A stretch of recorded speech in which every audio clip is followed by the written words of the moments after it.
ಯಾವುದು ಮಾಡುತ್ತೆ ಅಂತ ಅದಾಗಿದೆ. ಪ್ರೇಕ್ಷಕರು ಎಂಜಾಯ್ ಮಾಡ್ತಾರೆ, ನಾವು ನೋಡ್ತಾ ಇದ್ದೀವಿ.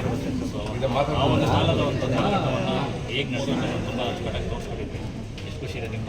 ನಂಗೆ ತುಂಬ ಖುಷಿ ಇದೆ ಅಂದರೆ ಇವತ್ತು ಜನ ಸಿನಿಮಾನ ಭಾಳ ಚೆನ್ನಾಗಿ ರಿಸೀವ್ ಮಾಡ್ತಾ ಇದ್ದಾರೆ, ಅದನ್ನು ಚೆನ್ನಾಗಿ ಎಂಜಾಯ್ ಮಾಡ್ತಾ ಇದ್ದಾರೆ. ನಾನು ಅದೇ ಅಂದ್ಕೊಂಡು ನೋಡ್ಬೇಕಾದ್ರೆ ಕೇಳ್ತಾರೆ, ಇದನ್ನು ಎಂಜಾಯ್ ಮಾಡ್ತಾ ಇದ್ದಾರಾ, ಇದನ್ನು ಎಂಜಾಯ್ ಮಾಡ್ತಾ ಇದ್ದಾರಾ ಅಂತ. ಸೊ ಅವ್ರು ಏನಕ್ಕೆ ವಿಸಿಲ್ ಆಗ್ತಾ ಇದ್ದಾರೆ, ಅದು ಯಾರು ಆಬ್ವಿಯಸ್ಲಿ ಅವ್ರು ಯಾವುದಕ್ಕೆ ವಿಸಿಲ್ ಹಾಕಿದ್ರು ನಮಗೆ ಸಂತೋಷನೇ. ಜನ ಇಷ್ಟಪಡ್ತಾ ಇದ್ದಾರೆ. ಅಂದರೆ ನನ್ನ ಪಾತ್ರನಾಗಿರ್ಬೋದು, ಹೇಗೆ ಕಾಣಿಸ್ಕೊತಾ ಇದ್ದೀನಿ ಅದನ್ನೆಲ್ಲ. ಸೊ ಇವತ್ತು ರಿಲೀಸ್ ಆಗಿರೋದು ಸಿನಿಮಾ. ನಾವು ಹೇಳೋದಕ್ಕಿಂತ ಜಾಸ್ತಿ ಪ್ರೇಕ್ಷಕರು ಬಂದು ಥಿಯೇಟ್ರಿಗೆ ಬಂದು ನಮ್ಗೆ ಖುಷಿ ಇದೆ. ಖಂಡಿತ ಇವತ್ತು ನಮ್ಗೆ ರೆಸ್ಪಾನ್ಸ್ ಏನು ಸಿಕ್ಕಿದೆ ಅದು ನಮ್ಗೆ ಖುಷಿ ಇದೆ. ನೆನ್ನೆ ಪ್ರೀಮಿಯರ್ ಶೋ ಆಗಿರ್ಬೋದು, ಅದು ಎಲ್ಲಾದರೂ ಹೈದ್ರಾಬಾದ್ ಪ್ರೀಮಿಯರ್ ಶೋ ಅಲ್ಲೂ ಕೂಡ.